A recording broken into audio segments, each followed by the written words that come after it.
महाराज, मुझे किसी दान की चाह नहीं, बस मुझे यह बताइए कि उस तरफ यह धुंध क्यों है? बाकी जंगल तो साफ है, पर वहाँ कुछ अलग सा महसूस हो रहा है। पुत्री, वह धुंध एक दरवाजे की तरह है। उस पार मायावी वन शुरू होता है। वह एक ऐसी दुनिया है जहां की कल्पना भी आम इंसान नहीं कर सकता। वहां जाने वाला व्यक्ति अगर वापस आ जाए तो 7 पीढ़ियों तक की गरीबी मिटा सकता है। लेकिन क्या महाराज? लेकिन वहां से आज तक कोई जीवित वापस नहीं लौटा। वहां की सुंदरता तुम्हें मोह लेगी और वहां के खतरे तुम्हें निगल लेंगे। वहां सूरज भी अलग तरह से तपता है और हवाएं भी रहस्य बुनती हैं। मनोरमा ने एक पल के लिए सोचा, गरीबी का अपमान याद किया, मोहिनी की साड़ी याद की और सोमदत्त की बेबसी याद की। महाराज, इस घुट घुट कर जीने वाली गरीबी से तो मौत बेहतर है। मैं उस पार जाऊंगी, मैं अपनी तकदीर खुद लिखूंगी। तो जा पुत्री, तेरा साहस ही तेरा कवच बनेगा। पर याद रखना, जो दिखता है वह हमेशा वैसा होता नहीं है। मनोरमा ने साधु को प्रणाम किया और उस गहरी रहस्यमयी धुंध की ओर अपने कदम बढ़ा दिए। जैसे ही मनोरमा ने उस घनी सफेद धुंध की दीवार को पार किया, उसकी आंखों के सामने का नजारा पूरी तरह बदल गया। उसकी आंखें फटी की फटी रह गईं। पीछे का जंगल सूखा और भूरा था, लेकिन यहाँ का दृश्य किसी सपने जैसा था। घास मखमली और फिरोजी रंग की थी, पेड़ों के पत्ते सोने की तरह चमक रहे थे और हवा में ऐसी खुशबू थी जो मन को मदहोश कर दे। हे भगवान, क्या मैं सच में जिंदा हूँ या स्वर्ग में आ गई हूँ? साधु महाराज ने सच ही कहा था। धुंध के इस पार तो एक नई ही कायनात बसी है। अगर मैं यहाँ से एक पेड़ की टहनी भी ले जा पाऊं तो मेरी पूरी जिंदगी स्वर जाएगी। पर आखिर यहाँ अमीर बनने का रास्ता कहाँ है? ये फूल, ये झरने, सब सुंदर तो हैं, पर क्या ये मेरा पेट भरेंगे? वह धीरे धीरे आगे बढ़ रही थी। तभी उसे महसूस हुआ कि कोई उसका पीछा कर रहा है। वह रुकी और चारों तरफ देखा। तभी पेड़ की एक डाल से उड़कर एक बेहद खूबसूरत बहुरंगी तोता उसके सामने आकर बैठ गया। उस तोते के पंख नीलम और माणिक की तरह चमक रहे थे। अरे, कितना सुंदर पक्षी है! हमारे गांव के जंगलों में तो कौवे और काले कोयल ही दिखते हैं। तुम तो सच में किसी राजकुमार जैसे लगते हो। सुंदरता और असलियत में बड़ा फर्क होता है। सुंदरी, तुम इंसानी दुनिया से यहाँ तक कैसे पहुँच गई? क्या तुम्हें अपनी जान प्यारी नहीं है? मनोरमा झटके से पीछे हट गई। उसकी कुल्हाड़ी उसके हाथ से छूटते छूटते बची। तुम बोल सकते हो? एक पक्षी होकर तुम इंसानों की भाषा कैसे जानते हो? ये कैसे मुमकिन है? ये मायावी वन है मनोरमा। यहाँ पत्थर भी रोते हैं और हवाएं भी गीत गाती हैं।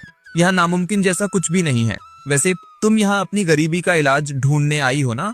उस बूढ़े साधु ने तुम्हें रास्ता दिखाया होगा। हाँ, मैं अपनी किस्मत बदलने आई हूँ। मैं थक चुकी हूँ उस जिल्लत भरी जिंदगी से, जहाँ हर रात खाली पेट सोना पड़ता है। मुझे बताया गया है कि यहाँ मैं मालामाल हो सकती हूँ। मालामाल तो तुम हो सकती हो, लेकिन उसके लिए तुम्हें एक महान कार्य करना होगा। इस राज्य की रानी सदियों से एक श्राप के कारण पत्थर की मूरत बनी बैठी है। अगर तुम उन्हें जीवन दान दे सको तो वह तुम्हें इतना धन देंगी कि तुम्हारी 7 पीढ़ियां बैठकर खाएंगी। रानी, पत्थर की मूरत? मुझे बताओ वह कहाँ है? मैं अपनी तरफ से पूरी कोशिश करूंगी। मुझे अपने पति के पास खाली हाथ नहीं लौटना। तो चलो मेरे साथ, समय बहुत कम है। अगर सूरज ढल गया तो यहाँ की शक्तियाँ और भी भयानक हो जाएंगी। आओ, मेरे पीछे पीछे आओ। गांव में सोमदत्त का बुरा हाल था। वह बार बार दरवाजे तक जाता और फिर वापस लौट आता। दोपहर ढलने लगी थी, पर मनोरमा का कोई पता नहीं था। हे ईश्वर, ये मैंने क्या कर दिया? गुस्से में आकर मैंने उसे जंगल जाने के लिए कह तो दिया, पर क्या मुझे नहीं पता था कि वह कितनी जिद्दी है। अगर उसे कुछ हो गया तो मैं खुद को कभी माफ नहीं कर पाऊंगा। वो चतुर जरूर है, पर जंगल के खूंखार जानवरों के सामने उसकी चतुराई क्या काम आएगी। उसने अपना डंडा उठाया और जंगल की ओर दौड़ पड़ा। वह चिल्ला रहा था, मनोरमा, मनोरमा, कहाँ हो तुम? लेकिन जंगल से सिर्फ उसकी अपनी आवाज की प्रतिध्वनि वापस आ रही थी। उसे रास्ते में वही कुल्हाड़ी मिली जो मनोरमा लेकर गई थी। कुल्हाड़ी जमीन पर पड़ी थी, पर आसपास कोई नहीं था। नहीं, यह तो उसी की कुल्हाड़ी है, पर वह यहाँ नहीं है।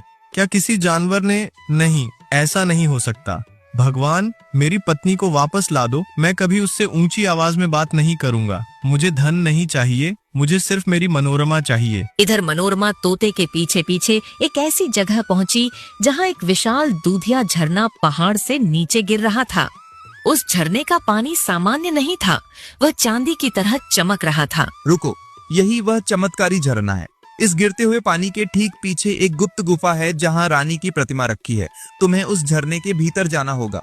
पर इस तेज बहाव में मैं अंदर कैसे जाऊंगी? मैं तो बह जाऊंगी। विश्वास रखो, ये पानी केवल उन्हें रास्ता देता है जिनके इरादे नेक हों। जैसे ही मनोरमा झरने के करीब पहुंची, पानी का विशाल पर्दा अचानक 2 हिस्सों में बंट गया, जैसे वह मनोरमा के लिए रास्ता बना रहा हो।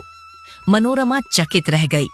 भीतर एक दिव्य गुफा थी, जिसके बीचों बीच एक अत्यंत सुंदर स्त्री की पत्थर की मूर्ति रखी थी।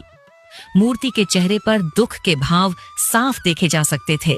शायद यही वह रानी है। कितनी सुंदर है पर कितनी खामोश। उसने अपनी अंजलि में झरने का पवित्र जल भरा और बड़े सम्मान के साथ मूर्ति के मस्तक पर छिड़क दिया। देखते ही देखते गुफा में एक तीव्र नीली रोशनी फैली। पत्थर की दरारें भरने लगीं और कठोर पत्थर कोमल त्वचा में बदलने लगा। रानी ने धीरे से अपनी आंखें खोलीं और एक लंबी सांस ली।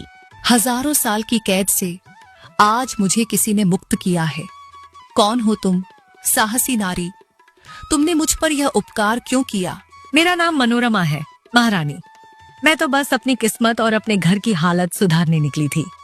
तोते ने मुझे आपके बारे में बताया। तुमने मुझे जीवन दिया है, मांगो। क्या मांगती हो? सोना, चांदी, हीरे, जो तुम चाहो वह तुम्हारा है। महारानी, मुझे बस इतना धन चाहिए कि मेरा पति फिर कभी दुखी ना हो और हमें कभी किसी के आगे हाथ ना फैलाना पड़े। पर मुझे जल्द घर भी लौटना है। मेरे पति मेरा इंतजार कर रहे होंगे। मैं तुम्हें धन तो दूंगी मनोरमा, लेकिन यहाँ से बाहर निकलना इतना आसान नहीं है। इस वन की सीमा पर एक महाशक्तिशाली राक्षस पहरा देता है। वह किसी भी जीवित प्राणी को बाहर जाने की अनुमति नहीं देता। जब तक तुम उसे परास्त नहीं करती, यह सोना तुम्हारे किसी काम का नहीं। राक्षस? पर आते समय तो मुझे कोई नहीं मिला। वह आने वालों को नहीं रोकता, केवल जाने वालों का शिकार करता है।